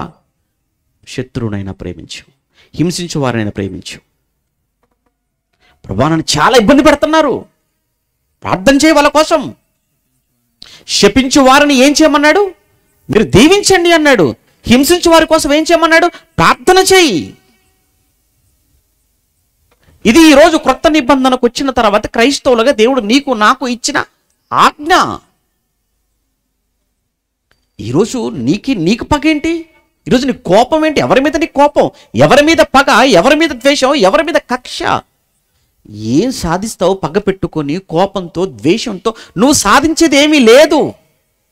మట్టిలోనికి వెళ్ళిపోవాలి. మట్టికి చేరే గడియలు ఒకవైపు దగ్గర పడుతుంటే పగలు, పంతాలు, కక్షలు, ద్వేషాలు అనుకుంటూ దేవుడు నీకు ఇచ్చిన ఆరోగ్యాన్ని, ఆయుష్ను పాడు చేసుకుంటావా? ఇది ఆ కాలమేనా? ఇది ఆ కాలంలోన దేవుడు నేను తీర్చుకుంటాను పగంటే ఎదోమీయులు చేసిన తప్పు. పైగా సంతోషపడుతున్నారు వాళ్ళు. అందుకే అన్నాడు, ఏమండి ఓబద్య గ్రంథానికి వెళ్ళిపోదు. ఓబద్య గ్రంథం 1వ అధ్యాయం, ఒకే అధ్యాయం కదా. ఓబద్య గ్రంథం 1వ అధ్యాయం 12వ వచనం. ఓబద్య గ్రంథం 1వ అధ్యాయం, ఓబద్య గ్రంథం 1వ అధ్యాయం ముందు 3వ వచనం చదువుకుందాం. నేను అన్యజనులలో నిన్ను అల్పునిగా చేసి తిని, నీవు బహుగా తృణీకరింపబడదు. నీ భవిష్యత్తు చెప్తున్నాను. అత్యున్నతమైన పర్వతముల మీద ఆసీనుడు అయ్యుండి కొండ సందులలో నివసించువాడా, నువ్వు ఎక్కడ నివాసాలు ఏర్పాటు చేసుకున్నావు? చాలా సేఫ్టీగా ఉంటాను, చాలా క్షేమముగా ఉంటాను. శత్రువైన వాడు కూడా మమ్మల్ని చుట్టుముట్టలేడు, మా మీద దాడి చేయలేడు, చేసిన మాకేమీ కాదు అన్న ధీమా కదా మీకు. నేను దిగితే ఎలా ఉంటుందో మీకు తెలియదు కదా. నేను దిగుతాను. ఇక రాబోతుంది మీ మీదికి యుద్ధం ప్రకటించబోతున్నా నేను. ఐగుప్తు యొక్క ఫరో యొక్క గర్వాన్ని అణిచిన వాడను నేను. ఐగుప్తు యొక్క ఫరో యొక్క గర్వాన్ని అణిచిన వాడను. మట్టిలో నీటిలో కలిపిన వాడను కదా నేను. మీరెంత ఆఫ్టర్ ఆల్. కానీ మీరు విర్రవీగుతున్నారు, గర్వపడుతున్నారు. ఏమనుకుంటున్నారు? నన్ను క్రిందికి పడద్రోయగల వాడెవడా అనుకునివాడా, నీ హృదయపు గర్వము చేత నీవు మోసపోయావు అన్నాడు. 8లో ఆ దినముందు ఏశావు పర్వతములలో వివేచన లేకపోవునట్లు ఎదోములో నుండి జ్ఞానులను నాశనము చేస్తాను. ఎదోములో ఇక జ్ఞానులుండరు. తేమాను, నీ బలాఢ్యులు కూడా విస్మయం పొందుతారు. అందువలన ఏశావు యొక్క పర్వత నివాసులందరూ హతులై నిర్మూలమైపోతారు. ఎందుకయ్యా మా మీద ఇంత అనుకుంటున్నావు కదా నువ్వు? ఎందుకు మా మీద ఇలాంటి తీర్పును అమలు చేయబోతున్నావు? ఎందుకు మా శిక్ష మీరు విధించబోతున్నావు? చెబుతున్నాను. ఎందుకు మీ మీదకి ఈ ప్రళయాన్ని, ఎందుకు మీ మీద ఈ శిక్షను అమలు చేయబోతున్నాను చెబుతున్నాను. 10వ వచనంలో, నీ సహోదరులైన యాకోబు సంతతికి నీవు చేసిన బలాత్కారమును బట్టి నీవు అవమానము నొందుదువు. ఇక నెన్నటికి లేకుండా నువ్వు నిర్మూలమైపోతావు. నీవు పగవాడవై నిలిచిన దినమందు, పరదేశులు వారి ఆస్తిని పట్టుకొని పోయిన దినమందు, అన్యులు వారి గుమ్మములోనికి చొరబడి యెరూషలేము మీద చీట్లు వేసిన దినమందు నీవు వారితో కలుసుకున్నావు కదా. ఆ హంతకులతో నువ్వు కలిసిపోయావు, ఆ దోపిడీ చేసే వాళ్ళతో నువ్వు కలిసిపోయావు. నువ్వెందుకురా వాళ్ళతో కలిసిపోయావు? నువ్వెందుకు వారితో కలిసావు? అది నువ్వు చేసిన తప్పు. 12, నీ సహోదరుని శ్రమను దినమును చూచి నువ్వు ఆనందం పొందతగదు. యూదా వారి నాశన దినమున వారి స్థితిని చూచి నీవు సంతోషింప తగదు. అంటే వారికి శ్రమ కలిగిన రోజు నువ్వు ఆనందపడ్డావా? వారికి వచ్చిన కష్టంలో నువ్వు సంతోషపడ్డావా? వారికి వచ్చిన శ్రమను బట్టి ఆనందపడి వారికి వచ్చిన కష్టంలో నువ్వు చూసి సంతోషపడ్డావు. చూసావా? నీ మీదికి రాబోతుంది. ఇప్పుడు నీ మీదికి రాబోతుంది. నా ఉగ్రత నీ మీదికి రాబోతుంది అన్నాడు. ప్రభునందు ప్రియమైన దేవుని పిల్లలారా, ఇది ఎదోము మీదికి దేవుడు తీర్పుకు కారణాలను ఇక్కడ చూస్తున్నాం.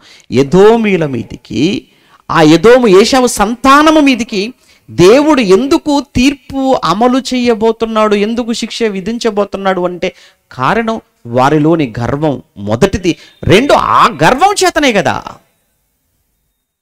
శత్రువుతో చేతులు కలిపారు, ఆ గర్వం చేతనే కదా ఆనందపడుతున్నారు, ఆ గర్వం చేతనే కదా పాపం సహోదరులకు శ్రమలు వస్తే ఆ శ్రమలు చూసి సంతోషపడుతున్నారు, ఆ గర్వం చేతనే కదా పారిపోతున్న వారిని పట్టుకొని అప్పగించారు, పారిపోతున్న వారిని చంపేశారు.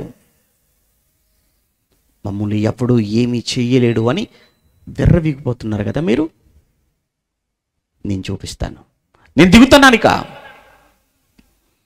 యెషయా గ్రంథం 34వ అధ్యాయం, యెషయా గ్రంథం 34వ అధ్యాయం 3వ వచనం నుంచి, యెషయా గ్రంథం 34వ అధ్యాయం. యెషయా గారి ద్వారా కూడా దేవుడు చెప్పిస్తున్న మాట అండి వీరి గురించి. యెషయా గ్రంథం 34వ అధ్యాయం 5వ వచనంలో, నిజముగా ఆకాశమందు నా ఖడ్గము మత్తిల్లును, ఎదోము మీద తీర్పు తీర్చుటకు, ఎదోము మీద తీర్పు తీర్చుటకు, నేను శపించిన జనము మీద తీర్పు తీర్చుటకు అది దిగును అన్నాడు. ఎదోము మీదికి నా కత్తి, దావీదు కత్తి పడితేనే 10,000 తలలు బరిగి, దేవుడు పడితే ఎలా ఉండాలి? ఇక అర్థమైందా? దావీదు గురించి ఉన్న మాట ఏంటి, దావీదు గురించిన లోకోక్తి ఏంటి? దావీదు కత్తి పట్టి కథన రంగంలోనికి, యుద్ధ రంగంలోకి దిగితే ఎన్ని తలలు ఎగిరిపడిపోతాయట? 10,000 తలలు. దావీదు కత్తి పడితే 10,000. దేవుడు గాని దిగితే ఎలా ఉంటుంది? దేవుడు దిగడు, దూతను పంపుతాడంతే. ఒకానొక సమయంలో వాడు అష్షూరు రాజు సన్హెరీబు అనేవాడు యెరూషలేమును చుట్టుముట్టి, ఇంకేముంది యెరూషలేము పని అయిపోయింది, అన్నీ సర్దేసుకోండి అని వాడు పలికిన ధీరాలు, వాడు పలికిన మాటల ప్రగల్భాలన్నీ విన్న తర్వాత హిజ్కియా భయపడిపోయాడు. ఏంటి పరిస్థితి? దేవుడు ఒకటే అన్నాడు, నువ్వు వరి అవ్వకు, నేనున్నాను కదా అన్నాడు. రాత్రికి రాత్రి ఒక దూత, దేవుడు దగ్గర నుంచి పంపబడిన ఒక దూత రాగా యెరూషలేమును చుట్టుముట్టిన 185,000 సైనికులను తెల్లవారేసరికి శవాలుగా మార్చేశాడు. 185,000 మంది సైనికులు తెల్లవారేసరికి ఒక దూత. దేవుడు అంటే ఏమనుకుంటున్నారంటే, ఆయన రావాల్సిన పని లేదండి, దూతను పంపితే సరిపోతుంది. దూత వస్తాడంతే. దావీదుకి అంత పవర్ దేవుడిచ్చాడు. దూత అష్షూరు సైన్యాన్ని ఎలా నిద్రపుచ్చిందో, ఎలా పడుకోబెట్టిందో శాశ్వతంగా చూశాం.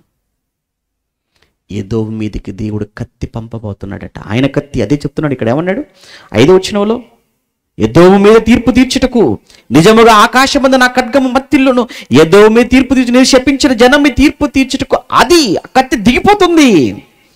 దేవుని ఖడ్గము రక్తమయమగును, అది క్రొవ్వు చేత కప్పబడును. ఎదోము దేశములు అన్నాడు. ఏలయనగా బొస్రాలో, చూడండి అక్కడికి కిందికి వెళ్ళేసరికి, ఏలయనగా బొస్రాలో యెహోవా బలి జరిగించును. ఏ బలి? నరబలి. ఎందుకు? ఎదోము దేశములో ఆయన మహాసంహారం. ఆ పదం చూడండి అక్కడ, ఎదోము దేశములో ఆయన మహాసంహారం, ఎదోమీయుల భూమి రక్తముతో నానుచున్నది. కారణం ఎదోమీయులలో ఉన్న గర్వం, వారిలోని అహంకారం.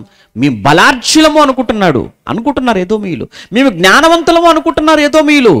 నీ బలము, నీ జ్ఞానము, నీ కట్టడాలు, నీ నిర్మాణాలు ఇవి ఏవి దేవుని ముందు పనికిరానివన్న సంగతి గుర్తుపెట్టుకో.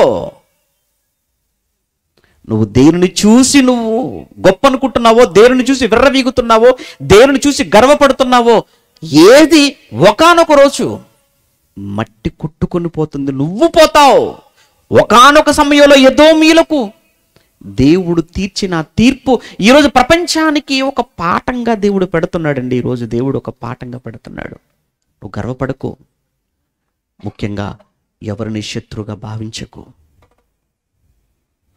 ఎక్కడైనా ఒకవేళ ఏదైనా ప్రమాదం జరిగినప్పుడు, నీ సహోదరులు కష్టం వచ్చినప్పుడు, శ్రమ వచ్చినప్పుడు, నీ సహోదరులుగా వారి కష్టాల్లో శ్రమలో చూసి అయ్యో అని జాలిపడి కనికరం వారి పట్లను చూపి లేదా సైలెంట్గా ఉండు.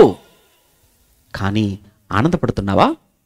భలే జరిగింది, బాగా జరిగింది, అలానే జరగాలి అనుకుంటున్నావా? అయితే అంతకన్నా ఘోర విపత్తు నీ మీదికి రాబోతుంది అన్నది దేవుడు చెబుతున్న పాఠం అదే కదా. తర్వాత మాటలో ఏమంటే, తర్వాత మాటలో 13లో, అదే అధ్యాయంలో 13లో, ఎదోము నగరంలో ముళ్ళ చెట్లు ఇంక ఉండదు, దాని అధిపతులు గతం. ఒకప్పుడు రాజు, ఇశ్రాయేలుకి రాజు లేనప్పుడు రాజు ఉన్నాడు, ఇశ్రాయేలుకి అధిపతులు లేనప్పుడు అధిపతులు ఉన్నారు, ఇశ్రాయేలుకి దేశం లేనప్పుడు వాళ్ళకి దేశం ఉంది, వీళ్ళకి నాయకులు లేనప్పుడు నాయకులు ఉన్నారు. కానీ ఇప్పుడు అదంతా గతం, ఇప్పుడు అదంతా చరిత్ర. దేవుడు తలుచుకుంటే నీ పరిస్థితులన్నీ ఒక క్షణంలో తలక్రిందులు చేయగలడు అన్నది దేవుడు ఏదో మేలుచి ఈరోజు నీకు నేర్పించే పాఠం. ఏముందనుకుంటున్నావు నువ్వు? ఏమి ఉందని నువ్వు అనుకుంటున్నావు? ఏమున్నంత నథింగ్, అంత శూన్యం.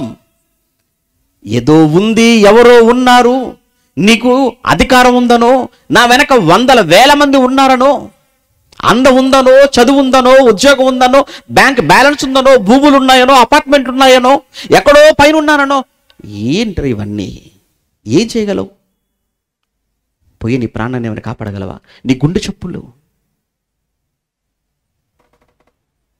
ఒక్క క్షణం చాలు. దేవుడు నేర్పిస్తున్న పాఠం అదే. ఎదోమీయులను చూపించి దేవుడు ఈరోజు నేర్పించే పాఠం అదే. దేశం ఎదోము దేశమే మొత్తం శ్మశానంగా మారిపోతుంది. మొత్తం నేలమట్టం కాబోతుంది. దేశాన్ని నేలమట్టం చేయబోతున్నాడు దేవుడు ఇప్పుడు. కారణం వారిలో ఉన్న గర్వం. వారు దేవుని చూసి వారు గర్వపడ్డారో దేవుడు అది లేకుండా చేశాడు. మరి ముఖ్యంగా తన సహోదరుల కష్ట సమయంలో, తమ సహోదరుల శ్రమ సమయంలో చూసి అయ్యో అనకుండా, వారికి ఏదైనా సహాయం చేయాలని ఆలోచన లేకుండా భలే జరిగింది ఆనందపడతారా? అదేనా ఆమోసు గ్రంథం? త్వరగా ఆమోసు గ్రంథం 1వ అధ్యాయం, ఆమోసు గ్రంథం అదే కారణాన్ని ఇక్కడ కూడా చెప్తున్నాడు ఆమోసు గారి ద్వారా. ఆమోసు గ్రంథం 1వ అధ్యాయం 11 యెహోవా సెలవిచ్చినది ఏమనగా, ఎదోము 3 సార్లు 4 సార్లు చేసిన దోషములను బట్టి నేను తప్పకుండా వాడిని శిక్షింతును. ఏలయనగా వాడు కనికరము చాలించుకొని ఖడ్గము పట్టుకొని ఎడతెగని కోపం. చూసారా, వాడు ఎడతెగని కోపం అంటే అర్థం ఏంటి? ఎంత కాలంగా కోపంతో ఉన్నాడండి తన సహోదరుని మీద. ఎవరు సహోదరులు? ఎవరు? ఇశ్రాయేలీలు. ఎంతకాలం రాని కోపం వారి మీద. ఎవరి మీద మీరు కోపం పెట్టుకుంటున్నారు? ఎంతకాలం పెట్టుకుంటున్నారు? ఈరోజు నీకు ఒకవేళ ఎవరి మీద కోపం కానీ ఒకవేళ నీకుంటే, సూర్యుడు అస్తమించేలోపు నీ కోపాన్ని నువ్వు విడిచిపెట్టు. కోపంతో వెళుతున్నావా పడక మీదకి? కోపంతో వెళుతున్నావా నిద్రలోనికి? కోపంతోనే గడిపేస్తున్నావా? ఆ కోపం మంచిది కాదు, అది ద్వేషం. ఆ ద్వేషం పగైపోతుంది. ఆ పగ ప్రతీకారాన్ని కోరుకుంటుంది. వద్దు, ఎవరి మీద కోపం పెట్టుకోకండి. ఎవరి మీద కోపం వద్దు. ఎందుకండి? ఎవరి మీద మీరు కోపం పెట్టుకొని, ఎవరి మీద ద్వేషం పెంచుకొని, ఎవరి మీద పగన పెట్టుకొని ఏం సాధిస్తారు చెప్పండి? పరిస్థితులు ఏమన్నా బాగున్నాయా? రోజులు ఏమన్నా బాగున్నాయా? ప్రతిరోజు మరణ వార్తలే. రోజు మరణ వార్తలు లేని సమయమే గడియలు ఏమన్నా చెప్పండి? ఎప్పటికప్పుడు వార్తలు, అప్డేట్స్ ఎప్పటికప్పుడు వస్తూనే ఉంటాయి. ఎప్పుడొచ్చినా చావు వార్త, ప్రమాదాలు, రోగాలు, గుండెపోట్లు. మరి ఈ మాత్రం దానికి ఎందుకండి కోపం? ఎందుకండి పగ? ఎవరి మీద పగ? ఎవరి మీద ద్వేషం? ఏం సాధిస్తారు? అదే దేవుడు చెప్తున్నాడు. వద్దండి, ఎవరిని ద్వేషించకండి, ఎవరి మీద కోపం పెట్టుకోకండి, ఎవరి మీద పగవద్దు. క్రైస్తవుడు అంటే ప్రేమ కలిగినవాడు, ప్రేమించటం తప్ప పగ తెలియనివాడు. శత్రువును కూడా ప్రేమించగలిగిన గొప్పవాడు కదా మనం నమ్మిన ప్రభు. తన్ను ఎంత అవమానపరిచారు కదా, ముఖం మీద ఉమ్మి వేశారు కదా, అందరిలో హేళన చేశారు కదా, పిడిగుద్దులు గుద్దారు కదా, ముళ్ళ కిరీటం పెట్టారు కదా, కొరడాలతో కుట్టారు, శిలువ భుజానికి ఎత్తారు, గొలుగుతో కొండపైకి తీసుకెళ్లారు, పడుకోబెట్టి కాళ్ళలో చేతుల్లో మేకులు దింపుతున్నారు. అయినా ఆయన వాటి నుంచి వచ్చిన ఒక మాట, తండ్రి వీరేమి చేయుచున్నారో వీరు ఎరుగరు, వీరిని క్షమించు. ఇంతకంటే ఎక్కువ బాధ పెట్టారా నిన్ను? ఆ మహానుభావుడి కంటే ఎక్కువ బాధ పెట్టారా? అంతకంటే ఎక్కువ అవమానపరిచారా నిన్ను? అంతకంటే ఎక్కువ నిందలు వేశారా నీ మీద?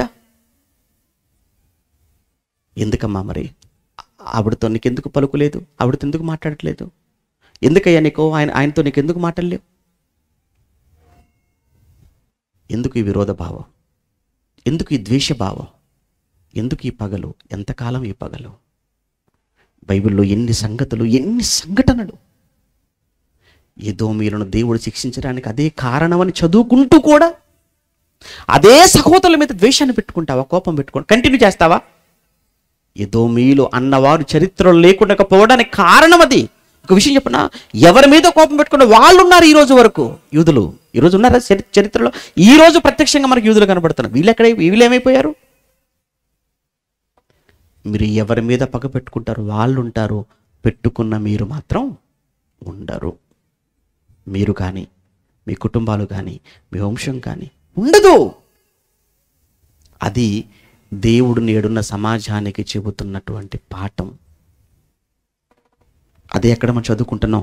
ఏలయనగా వాడు కనికరము చాలించుకొని ఖడ్గము పట్టుకొని ఎడతెగని కోపముతో తనకు సహోదరులకు వారిని, అనగా ఇశ్రాయేలీలను, తనకు సహోదరులకు వారిని మానక, ఆ పదం చూసారా?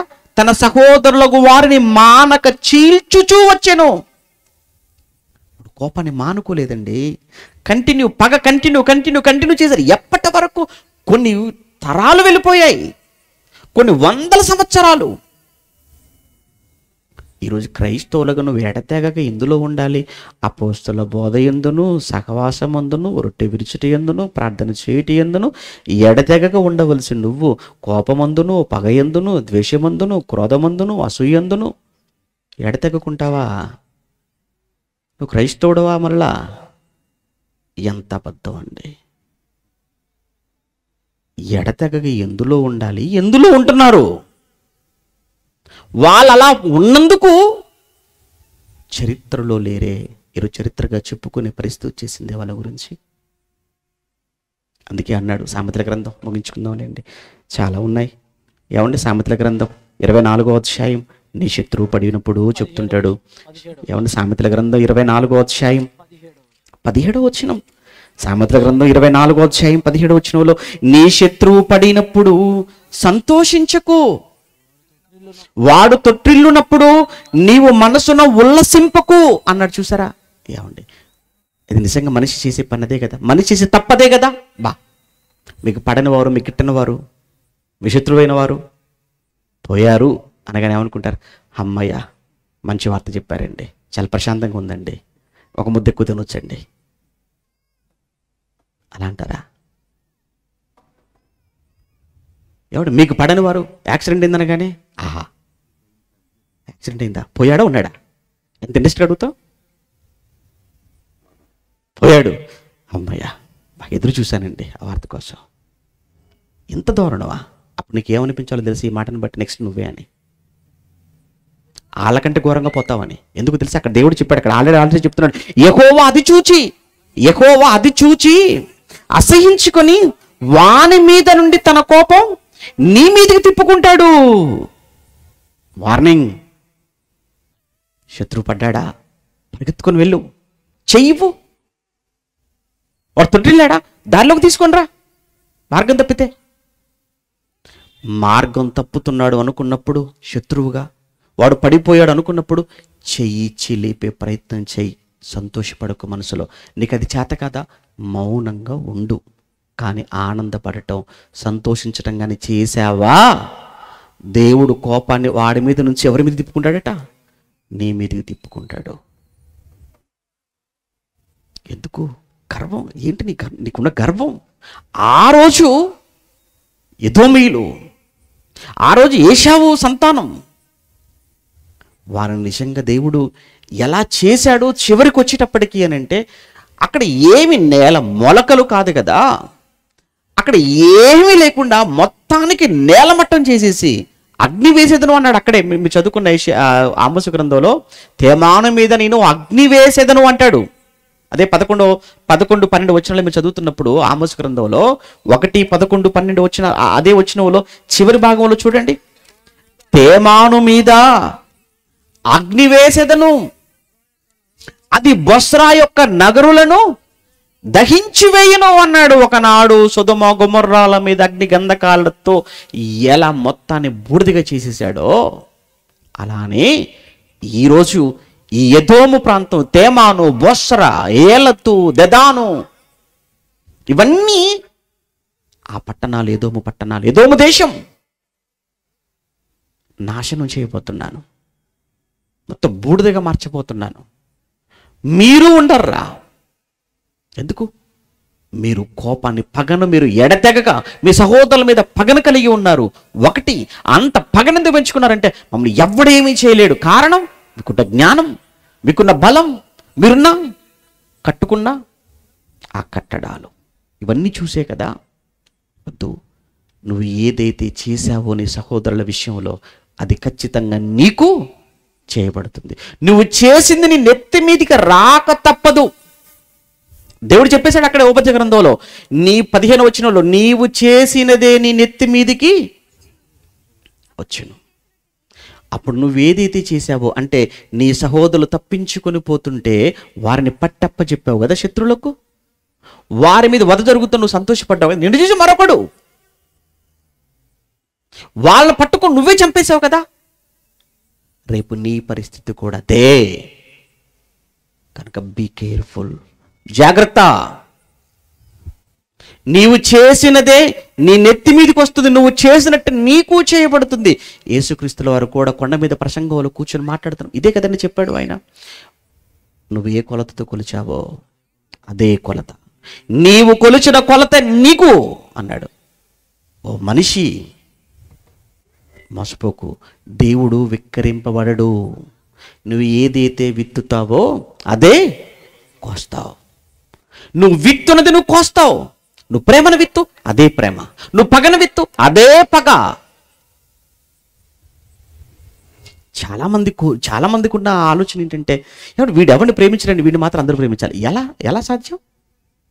వీడు ఎవరికి ఇవ్వడు, అందరూ వీడికే ఇవ్వాలంటారు. ఎలా ఇస్తారు? వీడు మాత్రం ఎవరిని ఓర్వడు, కానీ అందరూ ఇతను ఓర్చుకోవాలి. ఎలా సాధ్యం? ఒక అంటదిలేండి, నాకు ఎవరు వందలు చెప్పట్లేదండి అంటే, నువ్వు చెప్పి చూడు ముందు. నువ్వు చెబితే వాళ్ళు చెప్తారు. ఏమో చెప్పదు, ఏం చెప్తే ప్రెస్టేజ్ పడిపోద్ది అనమాట, కిరీటం పడిపోద్ది. లేదు, నేను పెద్దవాడిని కదా, వాళ్ళే నాకు చెప్పాలి. చెప్పలేదనుకోండి కంప్లైంట్. ఇటు వందనాలు చెప్పకపోతే కూడా కంప్లైంటా? మమ్మల్ని ఒకలా చూశారండి అంటారు, నువ్వు కూడా అలానే చూసుంటావు. అందుకే వాళ్ళని ఒకలా చూస్తున్నారు వాళ్ళు కూడా.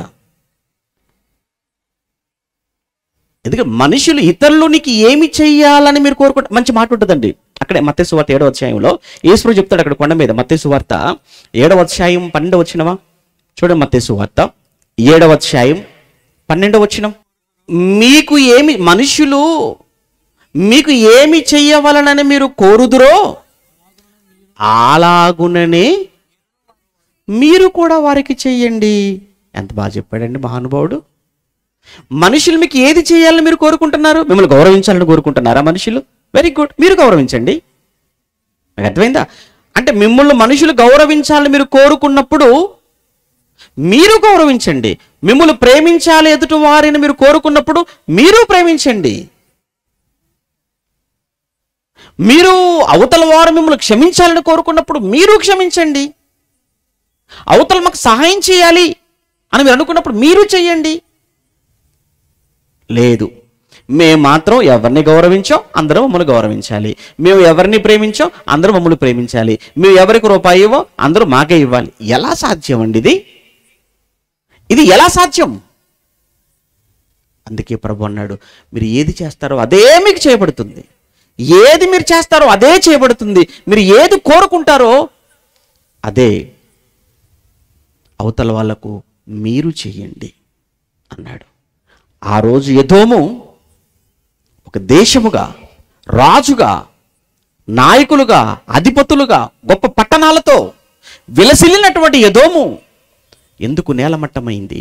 ఎదోము నేలమట్టం అవటానికి ప్రధానమైన కారణం పగను ఎడతెగక పగను కలిగి ఉన్నారు. అదే సమయంలో వారు చేసిన పెద్ద తప్పు, వారికున్న వాటిని చూసి వారు గర్వించటం, ఆ గర్వమే వారిని నాశనానికి నడిపించింది. అందుకే సామెతల 16లో అంటాడు కదా, నాశనమునకు ముందు గర్వము నడుచును. అదే సామెతల గ్రంథం 16:5 కూడా ఏమన్నాడు చూడండి. సామెతల గ్రంథం 16:5 సామెతల గ్రంథం 16:5 గర్వ హృదయులందరూ దేవునికి హేయులు అన్నాడు, నిశ్చయముగా వారు శిక్ష నొందుదురు అన్నాడు. 15వ అదే సామెతల గ్రంథం 15:25 గర్విష్ఠుల ఇల్లు అనగా ఎదోమీయుల ఇల్లు దేవుడు పెరికివేయును అన్నాడు. ఒకవేళ నీకు గర్వం ఉంటే, నువ్వు గర్విష్ఠిదానవైతే, నువ్వు గర్విష్ఠుడవైతే నీ ఇల్లును కూడా దేవుడు ఏం చేస్తాడట? మీ ఇల్లు కట్టబడాలని కోరుకుంటున్నారా, పెరికివేయబడాలని కోరుకుంటున్నారా? మా ఇల్లు పెరికివేయబడితే ఎంత బాగుంటుంది అన్న వాళ్ళు చేయొద్దండి. లేదు. మీ ఇల్లు కట్టబడాలని కోరుకుంటున్నారా? మీ ఇల్లు కట్టబడాలి, చాలా ఎత్తులో ఉండాలి మీ కుటుంబం. మీరున్నా లేకున్నా మీ పిల్లలు నిత్యము సంతోషంతో ఆనందంతో అనేక మందికి దీవెనకరంగా ఆశీర్వాదకరంగా వాళ్ళు ఉండాలి. అంటే మీలో గర్వం అనేది కనబడకూడదు. మీలో అహంకారాన్ని చంపేయండి, గర్వాన్ని చంపేయండి. ఆ గర్వమే ఎదోము పడిపోవటానికి కారణం. ఎంతకాలం పట్టలేదండి. జస్ట్ వాడు నెబుకద్నెజరు వచ్చేసాడు, యోధా మీద, యెరూషలేము మీద దాడి చేశాడు. 86లో వీళ్ళందరూ తీసుకుని వెళ్ళిపోయాడు. అప్పుడే కదా వీళ్ళు నవ్వుకున్నారు, అప్పుడే కదా సంతోషపడ్డారు, అప్పుడే కదా స్వీట్లు పంచుకున్నారు, అప్పుడే కదా వాళ్ళను వీళ్ళు పట్టి అప్పచెప్పేశారు, అప్పుడే కదా పండగ చేసుకున్నారు ఎదోములో. అంతకాలము కాలేదు, 3 నాళ్ళ ముచ్చట చూసారా? Just with in short time, just కేవలం ఒక 5 సంవత్సరాల వ్యవధి అంతే. వీళ్ళు అలా వెళ్ళిపోయారు. 5 ఏళ్లలో అదే నెబుకద్నెజరు వీళ్ళ మీదకి వచ్చాడు. అదే నెబుకద్నెజరు వీళ్ళ మీదకి వచ్చేసాడు. ఎవరా? మీరే కదా అప్పుడు నవ్వారు, మీరే కదా అప్పుడు సంతోషపడ్డారు, మీరే కదా అడ్డుకున్నారు వాళ్ళను, మీరే కదా పట్టప్పగించారు, మీరే కదా చంపేశారు, మీరే కదా దోచుకున్నారు. ఇప్పుడు మీ పరిస్థితి, మీకెవడు అడ్డుపడతాడు? ఇప్పుడు మిమ్మల్ని ఎవరు ఆపుతారు ఇప్పుడు మా చేతిలో నుంచి తప్పించుకోకుండా అని నెబుకద్నెజరు ఎదోము మీద చేసిన దాడిలో మొత్తం ఎదోములో ఉన్న పట్టణాలన్నీ కాల్చివేయబడుతున్నాయా? మొత్తం నేలమట్టమైపోయాయా? మొత్తం కత్తి చేత హతమైపోయారా? అసలు ఎదోము అన్న జాతి వంశమే లేకుండా పోయింది. ఇది ఎదోము నుంచి ఈరోజున్న సమాజానికి బైబిల్ నుంచి దేవుడు చెప్పాలనుకున్న, నేర్పించాలనుకున్న పాఠం. నిజంగా ప్రభునందు ప్రియులుగా, ఆత్మీయులుగా బైబిల్లో ఇంక ఎన్నో విషయాలు, ఎన్నో సంగతులు, ఎన్నో భాగాలు, వాక్యాలు మనకు కనబడుతూ ఉంటాయి. మనకు కొన్ని కొద్ది సమయంలో, కొన్ని మాటల్లో విషయాన్ని మీ ముందు పెట్టగలిగాం. ఏదైనా ఎదోము నేలమట్టమైంది, ఎదోము పడిపోయింది, ఎదోము కుప్పకూలింది. ఎదోము కూలిపోవటానికి, ఎదోము పతనమైపోవటానికి, ఎదోము పట్టణాలన్నీ కూడా కాలి బూడిదగా మారిపోవటానికి, ఎంతో గొప్పగా, ఇజ్రాయేల్ కంటే గొప్పగా ఒకప్పుడు ఉన్నటువంటి ఎదోము ఎందుకు ఈరోజు చరిత్రలో లేకుండా పోయిందంటే ప్రధానమైన కారణం పగను చివరి వరకు పగను వారు కలిగి ఉండటం. అన్నింటికన్నా వారుకున్న వాటిని చూసి వారు గర్వించటం. ఈరోజు ఎదోము నుంచి మనం నేర్చుకోవాల్సిన పాఠం అదే. పగను చంపండి, బతుకుతారు. పగను పెట్టుకుంటే చస్తారు. పగను చంపండి, మీరు బ్రతుకుతారు, మనం బ్రతుకుతాం. కోపాన్ని, పగను అలానే ఎవరి మీదనో కోపాన్ని, ఎవరి మీదనో పగను పెట్టుకొని అలానే ఉంటే పోతాం, చేస్తాము. అదే సమయంలో నీకున్న దేన్ని చూసుకొని నువ్వు అతిశయపడకు. ఒకవేళ నువ్వు అతిశయపడాలి, ఆనందపడాలి అని అంటే ఏ విషయంలో ఆనందపడాలో, ఎందుకోసం ఆనందపడాలో ఒక్క మాట చూసి ముగించుకుందాం. ఇర్మియా గ్రంథం 9:24 ఇర్మియా గ్రంథం 9:24 అతిశయించువాడు దేనిని బట్టి అతిశయింపవలనగా అతిశయించువాడు దేనిని బట్టి అతిశయించవలనగా వాడుకున్న అందాన్ని బట్టి, చదువును బట్టి, ఉద్యోగాన్ని బట్టి, జీతాన్ని బట్టి, ఆస్తిని బట్టి కాదు. దేనిని బట్టి అతిశయించువాడు దేనిని బట్టి అతిశయించవలనగా భూమి మీద కృప చూపుచు నీతి న్యాయములు జరిగించుచున్న యెహోవాను నేనేనని గ్రహించి నన్ను పరిశీలనగా తెలుసుకొనుటను బట్టి అతిశయింపాలి. అట్టి వాటిలోనే దేవుడు ఆనందపడతాడు. ఏమండి, దేవుడు ఆనందపడాలని విషయంలో, దేవుడిని విషయంలో ఆనందపడాలా? దేవుని విషయంలో సంతోషపడాలా? దేవుడు నిన్ను బట్టి ఆనందపడటం, దేవుడు నిన్ను బట్టి సంతోషపడటం, నీవు ఆయనను నువ్వు ఎరగాలి, ఆయనను తెలుసుకోవాలి. అలా ఈ భూమిని చేసినవాడు, భూమి మీద సమస్తాన్ని జరిగిస్తున్నవాడు, నన్ను కన్నవాడు, నన్ను కంటికి రెప్పలా కాపాడుతున్నవాడు ఆయనే. ఆయన లేనిది నా జీవితంలో ఒక్క క్షణము కూడా గడవదు.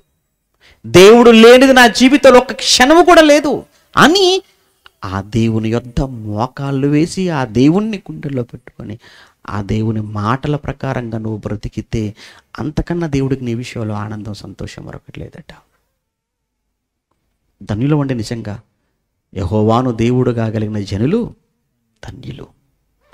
నిజంగా భాగ్యవంతులం మనం, ఐశ్వర్యవంతులం మనం. బైబిల్ లేకపోతే ఏమైపోయేవాళ్ళం? క్రీస్తు లోకానికి రాకపోతే మన జీవితాలు ఏంటి? నిజంగా ఎన్నో కోట్ల మంది ప్రపంచంలో ఉంటే అందులో దేవుని మనం పట్టుకోగలిగామనంటే చిన్న విషయం కాదండి, చాలా గొప్ప సంగతి. ఎన్నో పుస్తకాలు ప్రపంచంలో ఉంటే బైబిల్ను పట్టుకోగలిగామనంటే సామాన్యమైన విషయం అనుకుంటున్నావా? ఎందరికో లేని భాగ్యం ఇక్కడ కూర్చొని వినగలుగుతున్నావు, సంఘంలోకి చేర్చబడ్డావు అనంటే చిన్న విషయం కాదు. అసెంబ్లీలో కూర్చోడం గొప్ప అనుకుంటున్నావు, సంఘంలో కూర్చోడం అంతకన్నా గొప్పది. ఏమనుకుంటున్నావో? సంఘ విలువ తెలియట్లేదండి చాలా మందికి. నువ్వు సంఘంలో కూర్చున్నావు అంటే ఆయన రాజ్యం, అది ఆయన రాజ్యంలో సభ్యుడు అయ్యావు. ఇంతకన్నా అతిశయ కారణం ఏముంటుంది చెప్పండి? క్రైస్తవునైనందుకు గర్వం, క్రైస్తవుడైనందుకు అతిశయం ఒకటే. ఏదో ఉద్యోగం, వ్యాపారం, అధికారం ఇవన్నీ కాదు. దేవుణ్ణి తెలుసుకున్నాను, ఆయన ఎవరో అర్థమైపోయింది, క్రీస్తు ఏంటో నాకు అర్థమైపోయింది, బైబిల్ ఏంటో నాకు తెలిసిపోయింది, నా బ్రతుకు పరమార్థం తెలుసుకోగలిగాను, నా జీవితం ఏంటో, నా జన్మ ఏంటో, పరమార్థం ఏంటో, చావు ఏంటో, చావు తర్వాత బ్రతుకు ఏంటో ఇవి తెలియకుండా ఒకవేళ ప్రాణం పోతే ఏమైపోయే వాళ్ళని చెప్పండి? నిజంగా ఇక్కడ కూర్చున్న మీరు, ఈ మాటలు వింటున్న మనం ధన్యులం. ఇందును బట్టి అతిశయించండి, ఇందును బట్టి కాక ఎందును బట్టి అతిశయించిన ఎదోముకు పట్టిన గతి నీకు పడుతుంది. ప్రార్థన చేసుకుందాం. ప్రేమ కలిగిన మా కన్న తండ్రి, మీకు వందనాలు నాయన. ఈ చివరి రోజు, చివరి సభలో మీ జ్ఞానవాక్కులు మీ పిల్లలకు పంచుటకు మీరు చేసిన ఈ మహాభాగ్యానికి మీ కృతజ్ఞతలు చెల్లిస్తూ, ఈ 2 రోజుల సభల విషయమై ఆలోచించిన కుటుంబం, వారికి మీరిచ్చిన పిల్లల విషయంలో ఆనందపడుతున్నాను. మీరిచ్చిన జీవితం, మీరిచ్చిన జన్మ మిమ్మల్ని ఆనందపెట్టేదిగా ఉండాలి అని అంటే మీ గురించి చెప్పాలి, మీ గురించి ప్రకటించాలి. ఆ రోజే మీరు ఎంతో ఆనందపడతారు అన్న విషయాన్ని ఎరిగారు. వేల రూపాయలను వెచ్చించి 2 దినాల సభలను జరిగించటానికి ముందుకు వచ్చిన కుటుంబం, అన్ని విషయాలలో మీరు వర్ధిల్లింప చేయమని వేడుకుంటున్నాను. ఈ గుంటూరు పట్టణంలో తండ్రి, సత్యానికి స్తంభాలుగా ఉన్న ప్రతి సేవకుని కోసం ప్రార్థిస్తున్నాం. ముఖ్యంగా మాతో పాటు, మాతో కలిసి పనిచేస్తున్న మా జత పని వారైన మీ బిడ్డలందరి కోసం పేరు పేరున ప్రార్థిస్తున్నాం. మీ పిల్లలను మీరు జ్ఞాపకం చేసుకోండి. మంచి ఆయుష్, ఆరోగ్యాన్ని, మీ బిడ్డల మధ్య చక్కటి ఐక్యత, ప్రేమను దినదినము వర్ధిల్లింప చేస్తూ రాబోయే తరానికి ప్రేమలు మాత్రమే తండ్రి మేము వారికి పంచి ఈ లోకాన్ని వదిలి వెళ్ళుటకు కృప చూపించమని కోరుకుంటూ, వచ్చిన మీ బిడ్డలు తిరిగి వెళుతున్న క్షేమంగా వారు చేరవలసిన స్థలానికి చేర్చండి. ఇంతటి జ్ఞానానికి ఈ తరములో వారసులు చేసిన మీ కుమారులు మా ఆత్మీయతను జయశైల గారికి చక్కటి ఆయుష్, ఆరోగ్యాన్ని ఇవ్వండి. ఆ ప్రయాణంలో తోడుగా ఉండండి. తిరిగి రేపటి దినాన్న తగరపు వలసలో జరగనైనా సభను మీకు మహిమకరంగా జరిగించమని కోరుతూ క్రీస్తు నామని ప్రార్థన అడుగుతున్నాము తండ్రి. ఆమె మన తండ్రి అయిన దేవుని ప్రేమ, కుమారుడైన యేసుక్రీస్తుల వారి కృప, పరిశుద్ధాత్మని యొక్క అన్యోన్య సహవాసం ఎప్పుడు ఎల్లప్పుడు సదాకాలం మనందరికి తోడై నడిపించునుగాక. ఆమేన్.